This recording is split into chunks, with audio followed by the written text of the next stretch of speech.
India के साथ इस आप कह सकते हैं टॉपिक पे रिफ्ट पर हैं। उसके लिए हमने आज एक्सपर्ट बुलाए हैं डॉक्टर राव साहब। Welcome to the show doctor Rao साहब जी। तो सबसे पहले हम डिस्कस करेंगे डॉक्टर राव साहब के साथ कि क्या ये सिंतास मंसूबा और पानी की जंगें और स्पेशली इंडिया के साथ जो ये रिफ्ट है, ये क्या इश्यूज हैं जो कि हमारे कंट्रोल से बाहर है और अब तो जंग तक हालात आ गए।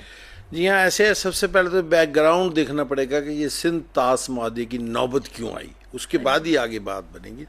पाकिस्तान की आज़ादी के बाद 1947 के बाद ही इंडिया ने पाकिस्तान के साथ पानी की छेड़छाड़ शुरू कर दी जी। और छेड़छाड़ ये थी कि वो पानी अपने इस्तेमाल में लाने लगा। हालांकि जब तकसीम हुई थी उसमें ये तय हुआ था कि बराबर बराबर तरीके से तनासुब के हिसाब से हर चीज़ तकसीम हो जाएगी पाकिस्तान और इंडिया की। उसने सबसे पहले रावी, ब्यास और सतलुज, ये जो इधर मशरकी दरिया थे, उसमें पानी रोकना शुरू कर दिया और आहिस्ता आहिस्ता पाकिस्तान, आप जानते हैं ज़राई मुल्क है, पाकिस्तान की सारी मईशत उस वक्त तो बिल्कुल ही ज़राअत पर मुनहसर थी। पाकिस्तान के पास कुछ आया भी नहीं था।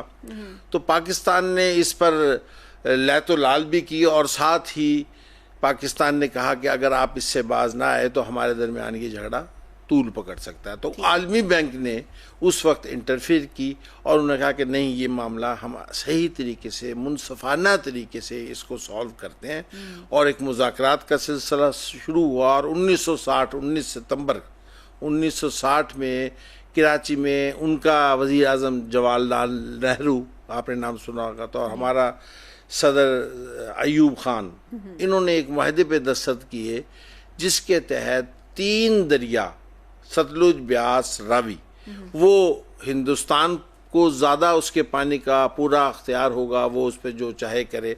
और 3 वो दरिया जो कश्मीर से निकलते थे, जेहलम, चनाब और सिंध, उन पर पाकिस्तान को हक दिया गया कि वो उसको पानी को इस्तेमाल करे। ये माहिदा तय हो गया और वो चलने लगा। दरमियान ने इंडिया ने ये जो अभी आपने पहले तमहीद में कहा कि कभी पानी छोड़ दिया, कभी कर, ये शरारतें वो करता रहा मसलसल। और उसने कुछ डैम बनाने की भी कोशिश की उन दरियाओं पे जो हमारे हिस्से के थे, जेहलम, चनाब जी। तो उसके बाद ये मामला जो ज़्यादा बिगड़ रहा था तो फिर पाकिस्तान फिर आलमी बैंक के पास गया, उन्होंने कुछ मामले सॉल्व किए। यूं ही ये चलते चलते चलते बात पहुंची अब जो मौजूदा झगड़े तक है। ठीक है। मौजूदा जो झगड़ा है उसके महरिकात में मेजर पाकिस्तान दुश्मनी है। जो बुनियाद है कश्मीर, उस पर हम पहले भी 3 जंगें लड़ चुके थे, आपको पता है जी। उसके बाद अब जो सूरत हाल पैदा हुई है वो भी क्लियरली एक चीज़ उसमें ये भी थी कि किसी तरह पाकिस्तान का पानी रोक के पाकिस्तान की मईशत को भी तबाह कर दिया जाए।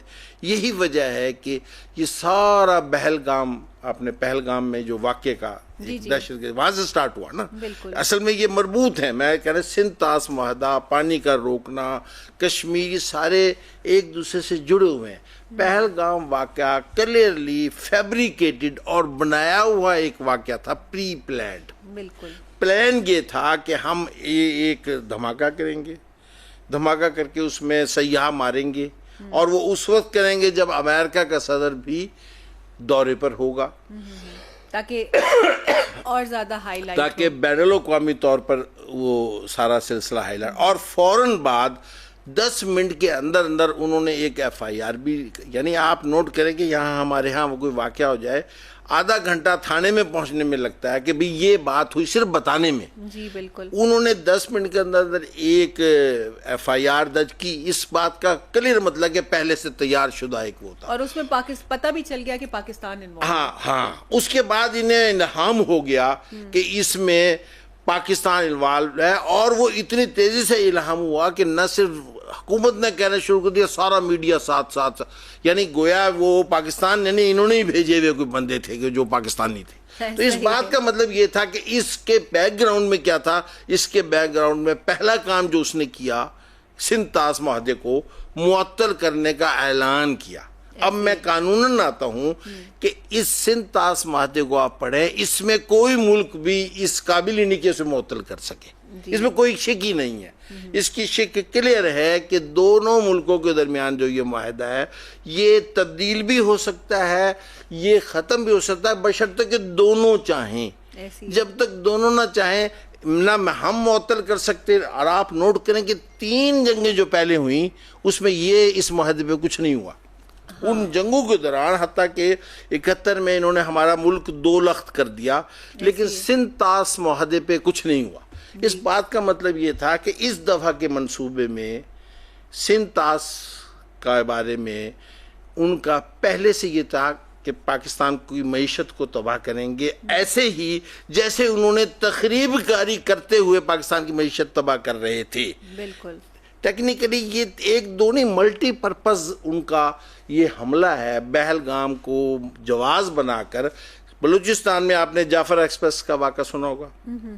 रोज़ जो जितने भी दहशत गर्दी हो रही है, वो चाहे वो BLA के नाम पे या किसी, उसमें 100% यानी इसमें 100% उन्हीं की रा की या इंडिया की इन्वॉल्वमेंट है और वो उस दहशत गर्दी को जारी रखना चाहते हैं। पाकिस्तान ने बहुत अच्छे तरीके से उन दहशत गर्दों को एंगेज कर लिया था और उनका कला कमा कर रहा था। ऐसे ही जैसे 20 साल की दहशत गर्दी की जंग में पाकिस्तान कामयाब हो गया था, अब ये ताज़ा दहशत गर्दी जो इंडिया की है उसको में भी कामयाब हो रहा था, तो उन्हें ख़तरा हुआ कि उनके तो वो सारे मंसूबे नाकाम हो जाएंगे। तो उन्होंने फ़ौरन इधर से, ये भी एक हमला था पाकिस्तान पर कि वो उधर से तवज्जो उसकी हट जाए उस दहशत गर्दी से और इधर आ जाए। तीसरे नंबर कश्मीर का जो आपने नोट किया होगा कि ये इनकी एक पुरानी रीत है कि वो इसी तरह की हरकतें करके कोई अपना, पहले आपको पता पुलवामा वाला जो वाक़या वो भी फैब्रिकेटेड था। वो जब हुआ तो इन्होंने फटाफट कश्मीर के आइन में तदवीन कर दी, मकसद कश्मीर हमारा हो गया एक तरफा तौर पर। तो ये एक ऐसी ख़तरनाक सूरत हाल पे पाकिस्तान को ले आए हैं कि कल वज़ीर आज़म पाकिस्तान ने क्लियरली कह दिया है कि हम अमन के ख़्वाह हैं, हम अमन चाहते हैं, लेकिन जंग करने के लिए आपने अगर पानी को तरीक़ेकार बनाया तो ये हमारी ज़िंदगी और मौत का मामला है, तो फिर वही होगा जैसे जंगों में होता है। तो ये है सूरत-ए-हाल। बिल्कुल बिल्कुल, आपने थैंक यू, काफ़ी डिटेल में ब्रीफ किया है और बताया है कि एग्जैक्टली किस तरह से पानी की जंग कहाँ से शुरू हुई, क्यों हमारे लिए ज़रूरी है और कैसे हमारा सर्वाइवल है और इंडिया का इस पे क्या बैकग्राउंड है और वो इसको चेंज करने के लिए क्या क्या कर रहा है। तो ये तो आपने एक साइनॉप्सिस दिया। ये बताइए कि आज शहबाज शरीफ जो हमारे वज़ीर आज़म हैं उन्होंने भी इसके ऊपर काफ़ी डिटेल में बात की है, कुछ उनके हवाले से बताएं कि उन्होंने फ्यूचर के लिए क्या बताया या फ्यूचर में क्या होने जा रहा है इस सिंध तास मुआहदे को लेके, आप क्या फोरसी कर रहे हैं? देखिए, वेरी सिंपल है। जैसे आपकी कोई चीज़ हो, एक बैन अक़वामी मुआहदे के तहत आपको मिल रही हो या कानूनी आपका जो हक हो, उसके 2 ही रास्ते होते हैं। आप लोकल लेवल से स्टार्ट हों, यही मुल्कों के मामलात होते हैं कि अगर आपकी चीज़ को कोई छीनना चाहे तो पहले आप मज़ाहमत करते हैं, मैंने नहीं देनी, मेरी चीज़ है। वो कहता है मेरी चीज़ है। उसके बाद वो झगड़े की नौबत आ जाती है। झगड़े की नौबत में पाकिस्तान ने हमेशा कानून को अहम समझा, पाकिस्तान हमेशा अमन की तरफ आता रहा और इंडिया हमेशा जंग की तरफ आता रहा। तो पाकिस्तान के पास, जैसे कि मैंने अभी इसी दौरान बताया, कि इसमें कोई शिक है ही नहीं कि एक तरफा कोई मुअत्तल नहीं कर सकता, ना पाकिस्तान ना हिंदुस्तान। तो वो आलमी बैंक के थ्रू आलमी अदालत में जा सकते हैं। ठीक है। पाकिस्तान, जो कि इन्होंने बताया, पाकिस्तान ने कल एक ख़त भी लिख दिया है इंडिया को कि ये जो आपने लफ्ज़ मुअत्तल का इस्तेमाल किया, ये कोई इसकी कानूनी हैसियत नहीं और हम उस सिंध तास मादे को वैसे ही फॉल या एक्टिव समझते हैं जैसे कि वो पहले था। चूंकि कोई जब ख़त्म ही नहीं कर सकता तो आप ज़माने कुछ भी कहते, जो मेरे पास अख्तियार ही नहीं तो वो मैं कैसे, वो उन्होंने कानूनी तौर पे एक लिख दिया। तो दूसरा जो स्टेप है, पाकिस्तान अगर ये इससे बाज नहीं आता आइडिया, तो वो जाहिर है कि आलमी अदालत या बाकायदा एक सिस्टम है, उसमें आर्मी बैंक हमारा जामीन है इस चीज का, तो वो जाएगा और वो 100% फैसला पहले से इंडिया को पता है कि वो ये होगा कि जो मुआहदा जैसे है वो वैसे कानून के तहत या दोनों खत्म कर लो, या दोनों चेंज कर लो, नहीं तो वही है। तो शहबाज शरीफ साहब की क्लियर पोजीशन थी कल ये। अदरवाइज वो जो पोजीशन पाकिस्तान की है, या शहबाज शरीफ का से मुराद है पाकिस्तान की जो पोजीशन है, वो ये है कि फिर ये ऐलान जंग है। ऐसे ही है, बिल्कुल क्लियर पोजीशन है। ऐलान जंग के बाद जंग होगी, वही वो तीसरा मरहला, कानून जब खत्म हो जाता है तो लड़ाई है, फिर हम अपना पानी जिस तरह भी है छुड़वा लेंगे, और छुड़वाने के बहुत अच्छे तरीके हैं। वो पानी कोई पी तो नहीं जाएगा ना, वहाँ डैम बनाएगा, उसे रोकने के तरीके, यहाँ से फिर जंग में जो होता है वो होगा। ऐसा ही ये ऐसा ही है। बिल्कुल बिल्कुल ऐसे ये एक वाक़ई है कि जिसके ऊपर हमारे लिए भी लम्हा फिक्रिया है। पानी जो है ऑब्वियसली हमारी सबसे ज़्यादा ज़रूरत है, और एक वक्त में जबकि हमारे इनर कॉन्फ्लिक्ट्स भी ज़्यादा हो रहे हैं। आपको पता है कि सिंध में जैसे कि वो उन्होंने कहा है कि खलियान निकालेंगे, उसमें से छोटी छोटी नहरें निकाली जाएंगी, जिस पे काफ़ी रेजिस्टेंस भी आ रही थी पानी की कमी की वजह से। तो वो पंजाब के अंदर भी पानी इतना हो रहा है, बाकी प्रोविंसेस में हो रहा है, हम वैसे ही इनर इतनी कॉन्फ्लिक्ट वो कर रहे हैं, उसके ऊपर से इस चीज़ को और वो करना कि जो वैसे हमारा एक पानी का मेन रिसोर्स है उसको भी रोक देना और उसके ऊपर करना, वो ऑब्वियसली जो इम्पैक्ट हमारे ऊपर डालेगा, हमारे पास कहते हैं कि मारने और मरने के अलावा तो कोई ऑप्शन रहेगा ही नहीं। हम बंजर हो जाएंगे, हमारे भूखे लोग मर जाएंगे, हम अपने 22 करोड़ लोगों को भूखा तो नहीं मरने देंगे। ऐसा ही, और वो भी अपना हक देकर, तो वेरी सिंपल, मारने और मरने तक वो पहुंचाना चाह रहे हैं। बिल्कुल यही है, बिल्कुल ही है। अच्छा, कुछ तो ये इसके ऊपर है, लेकिन पाकिस्तान की अभी जो एक इमेज है इस जंग के बाद, एक रेजिस्टेंस दिखाने के बाद, वो बहुत ज़्यादा पॉजिटिव हुआ है। काफ़ी ममालिक हमारे साथ खड़े हैं। अभी हम लोगों ने शुरू में एक वीडियो भी चलाई जिसमें फ़लस्तीन के लोगों ने हमारे लिए गज़ा में झंडा बनाया है और अपने सहरा में, और उन्होंने बीच पे, और उन्होंने ये मैसेज दिया है कि Palestine people stand with Pakistan. तो वो इवन कि खुद उन पे जुल्म बर्बरियत के पहाड़ टूट रहे हैं, लेकिन उन्होंने पाकिस्तान के लोगों को भूला नहीं है। लेकिन इसके अलावा भी बाकी ममालिक जो कि इंडिया की साइड पे बहुत ज़्यादा थे और कहते थे कि इंडिया इज़ राइट, और पाकिस्तान की तरफ से बहुत ज़्यादा हो रहा है, स्पेशली ये जो अटैक हुआ है ये इनके हुर्रियत पसंद हैं या दहशतगर्द हैं जो कि आके कर रहे हैं। ठीक है, तो एक लेकिन पाकिस्तान का इमेज ग्रेजुअली बहुत बेहतर हुआ है पाकिस्तान का, आप देख सकते हैं पूरे दुनिया में। तो कुछ इसके मुतालिक आपका क्या वो है कि क्या हम इस पे, ये बड़ी अहम बात आपने की है और ये बात दुनिया में मैटर करती है। ये पहली बार, हम कुछ जंगों के खुद भी ऐनी शाहिद हैं, ये पहली बार है कि जंग जब दो ममालिक के दरमियान हुई तो दो ब्लॉक नहीं हुए। हमेशा पहले जंग होती थी, कुछ लोग इंडिया के साथ खुलकर सामने होते थे, कुछ हमारे सामने होते थे। हर पहली जंगों का जिक्र कर रहा हूँ ये तारीखी तौर पे। और 71 की जंग में रूस एक आलमी ताकत थी, जब रूस उनके साथ था, चाइना तो हमारे साथ हमेशा से दोस्त रहा, और अमेरिका का बैन इधर उधर था। ये बड़े ममालिक की बात।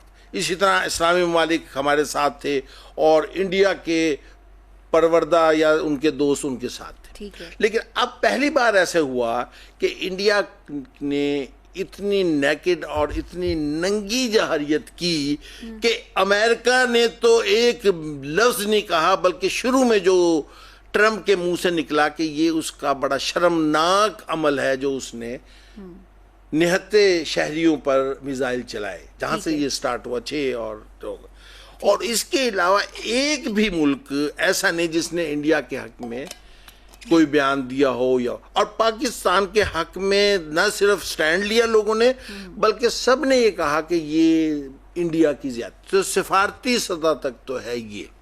लेकिन एक ज़हन में रखें कि सिफारत का मजबूत होना अपनी जगह और ख़ुद का मजबूत होना अपनी जगह। ज़िंदगी उस वक्त तक नहीं गुजरती किसी भी मुल्क की जब तक वो अपने आप कुव्वत बाजू उसके मजबूत ना हो।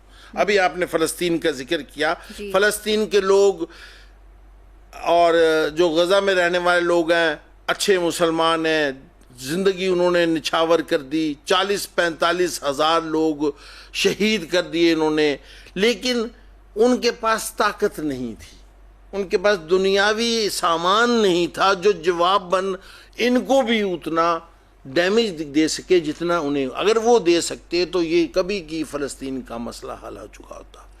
पहली बार ऐसे हुआ है कि पाकिस्तान ने ये प्रूव कर दिया दुनिया को कि हम अमन पसंद मुल्क हैं, लेकिन जब हमारे बच्चे मार देंगे दहशतगर्द कह के, आपको पता है वो छोटे छोटे बच्चे थे मस्जिदों में, मस्जिदों के साथ जो घर थे उनमें वो खवातीन थी, बच्चे, वो मार के कह दिए ये दहशतगर्द है। तो पाकिस्तान ने पहली बार ये साबित किया है दुनिया पर कि हम न सिर्फ अपने दिफा जानते हैं बल्कि हम टेक्नोलॉजी में, ताकत में, दुनियावी ताकत में, तादाद के हिसाब से तो हो सकता है कि उनके पास 200 तैयारे हो, हमारे पास 50 तैयारे हो, लेकिन हम किसी तरह भी टेक्नोलॉजी में पीछे नहीं। अगर हमें कोई एक पत्थर मारेगा तो हम उसे 2 पत्थर मारने के अहल हैं। उसका फायदा ये हुआ कि पहले जो ममालिक बैन थे, और ऐसे बयानात आपने सुने होंगे अमेरिका के नायब सदर के कि हमें उनसे लेना देना नहीं, वो उनका आपस का मामला है, ऐसे ही है। लेकिन जब पाकिस्तान ने बताया कि ये मामला आपस से निकल कर पता नहीं कहाँ पहुंचेगा, तो फौरन उन्होंने इंटरफीन भी किया और ये सुलह भी हुई। तो सुलह ये नहीं हुई, सुलह अभी ये ताकत की हुई है। और अभी मैं आपकी इसी बात को आगे बढ़ाता हूँ कि हमें पिछली जंगों का और पिछली हिस्ट्री का सबक नहीं भूलना चाहिए। हमारा जिन लोगों से वास्ता है वो ना कोई इखलाकियात है उनकी, ना कोई उनके रूल हैं, जैसे अभी आपने देख लिया सिंता समाते में क्या कर रहे हैं, ना उनको कोई भी पास है दुनिया का। वो एक जनूनी मजहबी जनून में मुब्तला एक ऐसी क़यादत है वहाँ पर जो खुदकश हमला आवर दहशतगर्द है टेक्निकली। इस वक्त हिंदुस्तान पे जो क़यादत है वो बजाते खुद एक दहशतगर्द क़यादत है। ये ज़रा मेरी बात को समझें। जब वो दहशतगर्द है उसकी बला से कि 1 अरब 40 करोड़ हिंदुस्तान के लोग तबाह हो जाएं, 20 करोड़ पाकिस्तान की तबाह हो जाएं, मेरी बात रह जाए। मैं ये बता दूं कि मैंने हिंदुइज्म को बढ़ाने के लिए क्या क्या किया, क्योंकि वरना इस जंग का हर कोई अपने अपने तौर पे काम कर रहा था। सही मुल्क चल रहे थे, वो लोग अपने तौर पे तरक्की कर रहे थे, हम अपने तौर पे तरक्की कर रहे थे। तो ये एक दहशतगर्द जहनियत, जिसे कहते हैं एक्सट्रीमिस्ट जहनियत, जो इंडियन में क़यादत है, उसका जो ये शाखसाना है। अब मैं वार्न करता हूँ 2 लोगों को कि अगर ये सूरत हाल कायम रही तो हिंदुस्तान के लोग वार्न हों कि हिंदुस्तान पर पाकिस्तान हमला नहीं कर रहा, हिंदुस्तान के फौज के लोगों के बच्चे पाकिस्तान नहीं मारेगा, हिंदुस्तान के 1 अरब 40 करोड़ को पाकिस्तान नहीं मारेगा, उन्हें उनका वज़ीर आज़म मारेगा जब वो पाकिस्तान पर हमला आप करेगा, जैसे कि उसने कल कहा है। ठीक है, अभी तक वो तो ये पाकिस्तान पर खुदकुश हमला होगा और उसके बाद ज़ाहिर है हमने तो अब ज़ाहिर है अपनी ज़िंदगी बचाने के लिए हर कोई कुछ करता है, हम वो ही कुछ करेंगे जो हम कर सकते हैं। ऐसा ही है। बिल्कुल, आपने बिल्कुल ठीक कहा कि जो हमारे पास ताकत है, इवन उनके पास 200 है और हमारे पास 50 जहाज़ है, उससे कोई फ़र्क नहीं पड़ता, क्योंकि जो हमारी मुसलमानों की शहादत की ख्वाहिश है, जो हमारी आर्म फोर्सेस के अंदर एक जज्बा है, वो जज्बा लाना बहुत मुश्किल है। और जब आप इस जज्बे से निकलें तो आपके पास अगर मेरे ख्याल से गुलैल भी हो, वो भी एक ऐसा हथियार बन जाता है जो कि आपके जज्बा के तहत चल रहा होता है। और अगर आपके पास वो मोटिवेशन नहीं है, अगर आप उस तरह की एक हेयर आफ्टर में बिलीव नहीं करते और आपको जहाज सब कुछ थमा दिया जाए तो खौफ आपके इर्द गिर्द ही रहेगा, आप कभी भी उससे नहीं निकल सकेंगे। तो हमारी जो फौज है उसको एज ये है कि एक तो पाकिस्तान से मोहब्बत, लेकिन उसके साथ साथ जो हमें इस्लाम या हमारा मज़हब हमें सिखाता है इसके बारे में, वो एक डेफिनेटली एक जज्बा मौजूद है जिसको इस वक्त इस्तेमाल भी किया गया। जब राफेल तैयारों को गिराया गया तो वो सारा ये हमें देखा कि जब ये रिज़ल्ट्स इकट्ठे होते हैं तो टेक्नोलॉजी बेशक आपकी प्रिवेल करती है, लेकिन ये जो आपकी अपना एक स्किल सेट है ना, जो इसी जज्बे के तहत आता है, वो भी बहुत ज़्यादा प्रिवेल करता है। तो बहुत शुक्रिया डॉक्टर राव साहब आपका। बहुत अच्छा आपने एम्फसाइज करके बताया, साइनॉप्सिस बताया, लोगों को समझ में आई कि किस तरह हाँ, से थोड़े वक्त में इतनी बातें हो हाँ, सकती हैं, वरना इतनी ये हो तो सकती बहुत हैं। लंबी बहस है। बिल्कुल, और इसके ऊपर तो काफ़ी ज़्यादा एक डिटेल हम बता सकते हैं कि आखिर क्या हो सकता है और क्या नहीं होने वाला है। और प्लस ये जो इंडिया की इतनी शातिर जहन है और हर वक्त कुछ ना कुछ वो पाकिस्तान के लिए मुसीबत लगा के रखते हैं, और वो ये बहुत लगाएंगे, ज़्यादा है। ज़हन में रखें कि आप विजिलेंट हाँ, ये रहें, अब कुछ रुकेगा भी नहीं। अनहोनी हो सकती है। हाँ जी, ये नहीं होगा। और स्पेशली अब तो खैर सालसी की भी की है कश्मीर के बारे में, जो कि वो मुतफिक नहीं है, they are not responding on that positively. तो वो भी एक चीज़ है कि उसको वो बदलने की कोशिश करेंगे पाकिस्तान को और दहशतगर्द दिखा के, ताकि ये वाला भी चीज़ कैंसिल हो सके। बट हमारे साथ खुदा है, हमारे साथ हमारी आवाम है, और हम सारों की दुआएं अपने फोर्सेस के लिए हैं कि वो इन चीज़ों को अच्छे से सर्व कर सकें। तो यहाँ पे आपसे इजाज़त लेंगे, इंशाल्लाह एक नए प्रोग्राम के साथ, एक नए शो के साथ आपके पास हाजिर होंगे। उज़्मा खान को सुबह बखैर पाकिस्तान से, खुदा हाफिज़।